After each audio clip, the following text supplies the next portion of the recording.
नमस्कार दोस्तों, मेरा नाम है पंकज दुबे और आज हम बात करने वाले हैं दोस्तों स्लोवाकिया के बारे में।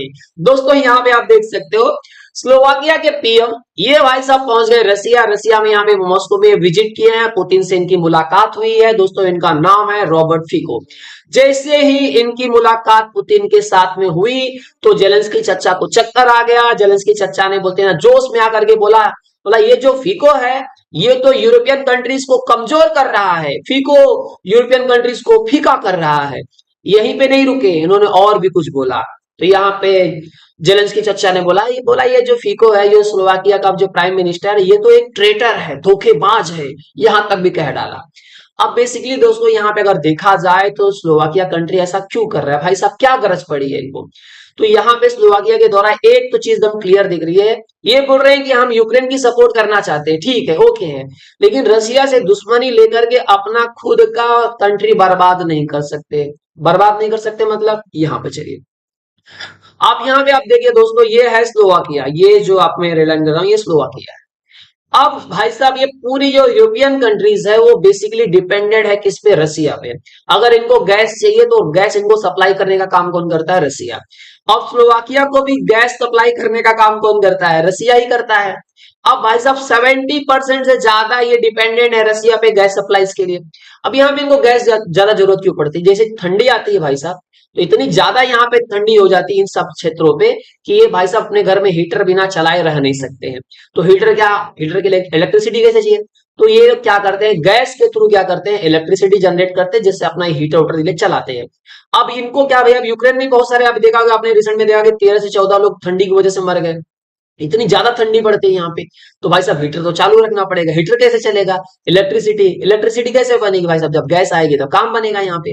अब यहाँ पे आप आंकड़े में देखने जाओ दोस्तों, तो 2022 का आंकड़ा यहाँ पे आप देख सकते हो, रसिया ने एक्सपोर्ट किया था 4.61 बिलियन डॉलर का पेट्रोलियम गैस, किसको भाई साहब, स्लोवाकिया को। जिसमें ये बताया जा रहा है इनका टोटल जो एक्सपोर्ट है स्लोवाकिया को, वो 7.55 बिलियन डॉलर का सामान बेचा है रसिया ने, किसको, स्लोवाकिया को, जिसमें से मुख्यतः क्रूड, पेट्रोलियम और आयरन और ये सब चीजें हैं। तो बेसिकली आप यहाँ पे देख सकते हो कि स्लोवाकिया बहुत ज्यादा डिपेंडेंट है रसिया के ऊपर। प्लस यहाँ पे खबर ये भी है दोस्तों कि स्लोवाकिया ने कमाया है around 500 million dollar year by dealing with Russian gases. भाई साहब खरीद के बेचा भी होगा इन्होंने। प्लस यहाँ पे ये भी देख सकते हो दोस्तों कि ये जो आपको जो रेड लाइन ये दिख रही है गैस सप्लाई, ये पाइपलाइंस है। इन पाइपलाइंस के थ्रू रसिया क्या करता है, इन सब कंट्रीज को क्या करता है, गैस भेजता है। जैसे यहाँ पे पोलैंड को देख रहे हो, जर्मनी तक आता है, यूके तक की बोलते हैं ना पाइपलाइन जाती है, यूक्रेन से भी होकर के पाइपलाइन जाती है कुछ। अब यूक्रेन का ये बोलना है कि जो पाइपलाइन हमारे टेरिटरी से होकर के जा रहा है, जो स्लोवाकिया को जो मिल रहा है गैस, अब हम उसका बोलते हैं ना डीलिंग, अब टाइमिंग, जो कॉन्ट्रैक्ट हुआ था वो कॉन्ट्रैक्ट खत्म होने वाला है, अब हम कॉन्ट्रैक्ट को रिन्यू नहीं करने वाले हैं। अब इस टेंशन में आ गया है कौन, स्लोवाकिया।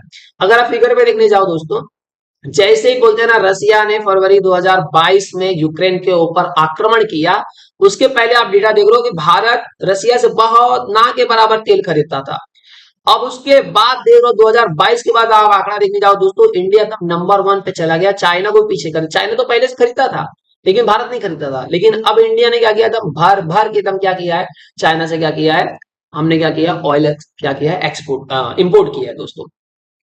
ये सब जो चीजें चल रही थी दोस्तों, उसमें ये खबर ये भी है कि आप यहाँ पे देख सकते हो 2023 का आंकड़ा यहाँ पे आप देख सकते हो, रसिया ने क्या किया था 2021 में, रसिया ने सप्लाई किया था 155 बिलियन क्यूबिक मीटर गैस दिया था भाई साहब, किसको, यूरोप को, विया पाइपलाइंस के थ्रू। और 2022 का आंकड़ा देखने जाओ तो 62 बिलियन क्यूबिक मीटर दिया था गैस। और फिर 2023 में देख लो तो 28 बिलियन क्यूबिक मीटर गैस दिया था। क्यों भाई साहब, यूरोपियन कंट्रीज ने रसिया से गैस खरीदना बंद कर दिया था। ये जो सप्लाईज हुई थी वो किसके थ्रू हुई थी, पाइपलाइंस के थ्रू हुई थी। तो ऐसे में दोस्तों यहाँ पे आप देख सकते हो, Germany, Italy, Netherland, France, Poland, Hungary, Spain, Belgium, इनको रसिया क्या करता था, खास करके क्या करता था, गैस सप्लाईज करता था। जिसमें आप जर्मनी का देखने जाओगे तो 56.2%, इटली 29.2%, नीदरलैंड 13.2, मतलब बेसिकली ये लोग आप ये देखने जाओ ना तो रसिया के ऊपर बहुत ज्यादा डिपेंडेंट है। यहाँ पे आप देख सकते हो दोस्तों, जैसे ही रॉबर्ट फिको ये पहुंचे मॉस्को, पुतिन से इनकी मुलाकात हुई, तो उसके बाद ये कहानी और छपने लगी कि देखिए जिस तरह से रसिया ने यूक्रेन के ऊपर हमला किया, उसके बाद कोई वेस्टर्न लीडर पुतिन से मिलने नहीं आया। लेकिन दो लोग इसके पहले भी मिल चुके हैं, उनके बारे में आगे डिटेल में हम डिस्कस करेंगे। यहाँ पे आप देख सकते हो ये तीसरे वेस्टर्न लीडर बन चुके हैं भाई साहब, जो रशियन प्रेसिडेंट पुतिन से उनकी मुलाकात यहाँ पे हुई है। किसकी दोस्तों? रॉबर्ट फिको की। अब मेन बात यहाँ पे अटकती है दोस्तों कि देखिए रसिया क्या करता है, गैस सप्लाई करता है स्लोवाकिया को, लेकिन किसके थ्रू होकर के जाती है वो पाइपलाइन? यूक्रेन के थ्रू जाती है। अब यूक्रेन का कहना भैया अब ये क्या होने वाला, डील क्या होने वाली, एक्सपायर होने वाली है, तो अब उसको हम रिन्यू नहीं करना चाहते हैं। ये टेंशन किसका बढ़ते जा रहा है? स्लोवाकिया का बढ़ते जा रहा है। अगर ये भाई ये रिन्यू नहीं करेंगे तो हम कैसे काम चलाएंगे? फिको ने एक बहुत बड़ी बात बोल दी। फिको ने बोला देखा ये जो पुतिन है ना, पुतिन को गलत तरीके से यहाँ पे डेमन बनाया गया, राक्षस बनाने का काम किया गया है। और राक्षस बनाया किसने है? वेस्ट ने। सीधा ओपनली यहाँ पे बोल दिया। अब यहाँ पे देखिए जिस तरह से यहाँ पे इनकी मुलाकात हुई है, फिको की मुलाकात हुई पुतिन के साथ में हुई है, तो उससे ये बोला जा रहा है कि जो यूरोपियन कंट्रीज का कॉमन सिक्योरिटी और डिफेंस पॉलिसी है वो खतरे में आ गई है। क्योंकि बाकी के जो मेंबर स्टेट है वो कोशिश करते हैं भैया कि रसिया की विजिट ना करें। तो ऐसे में ये बोला जा रहा है भैया ये तो यूरोपियन कंट्रीज के लिए थोड़ा सा खतरे वाली बात हो चुकी है। अब यहाँ पे आप देख सकते हो दोस्तों, यूरोपियन कंट्रीज ने मल्टीपल बोलते हैं ना सैंक्शंस लगा दिए थे रसिया के खिलाफ, जैसे ही रसिया ने क्या किया था, यूक्रेन पे हमला कर दिया था फरवरी 2022 में। उसके बाद कहानियां अलग दोस्तों बढ़ते गई। हंगेरियन प्राइम मिनिस्टर ये और ऑस्ट्रियन प्राइम चांसलर ये दोनों पहुंचे थे भाई साहब रसिया में, और यहाँ पे ये लोग ने पुतिन से क्या की थी, मुलाकात की थी। ये तो दो लोग पहले से और ये तीसरे बन चुके हैं फिको। एक बात यहाँ पे दोस्तों आप ये भी देख सकते हो, खाली स्लोवाकिया डिपेंडेंट नहीं है रसिया के ऊपर। हंगरी का बोलना है भैया हम भी डिपेंडेंट है रसियन गैस के ऊपर, हमारा भी टेंशन बढ़ते जा रहा है भाई साहब। अगर रसिया के साथ आप ऐसा बर्ताव करोगे तो हम लोग तो बर्बाद हो जाएंगे, हमको गैस सप्लाई कौन करेगा? अब हुआ क्या था दोस्तों कि अक्टूबर 2023 में जैसे ही फिको प्राइम मिनिस्टर बने, इन्होंने बोला भैया स्लोवाकिया अब यूक्रेन को कोई मिलिट्री एड नहीं देने वाला है। हालांकि इन्होंने ये बात बोला कि देखिए हमारी इच्छा है कि हम क्यों मतलब यूक्रेन के साथ में अच्छा दोस्ती उस्ती बना करके रखें, ताकि ये हमको गैस और सप्लाई उप्लाई करा दे। अगर दोस्ती की बात किया जाए दोस्तों, जिस तरह से अभी ये हालात चल रहे हैं यूक्रेन के अंदर, तो बहुत सारे यूक्रेनियन अपना अपना देश छोड़ करके भागे हैं।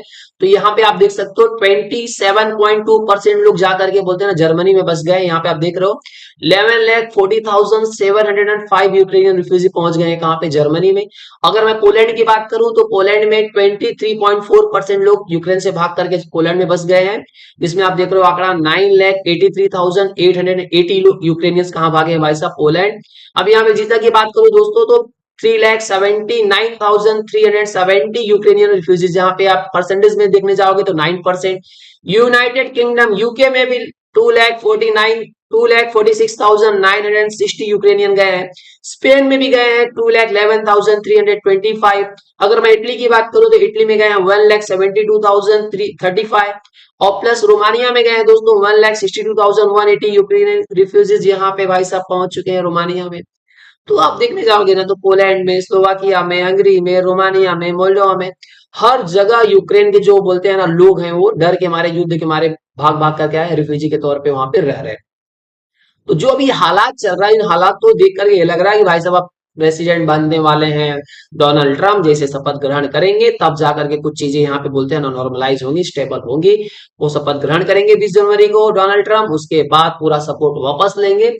फिर कहीं जाकर के एक पिक्चर क्लियर होगी कि पुतिन क्या चाहते हैं, जेलेंस्की क्या चाहते हैं और युद्ध कैसे खत्म होगा, तो उसका एक रोड मैप बनने वाला है। फिलहाल अभी तो फिलहाल ये सब चीजें चलती रहेंगी। दोस्तों अगर ये वीडियो पसंद आया होगा तो वीडियो को लाइक करके हमारे चैनल को सब्सक्राइब कर लीजिएगा। And thank you so much for watching this video.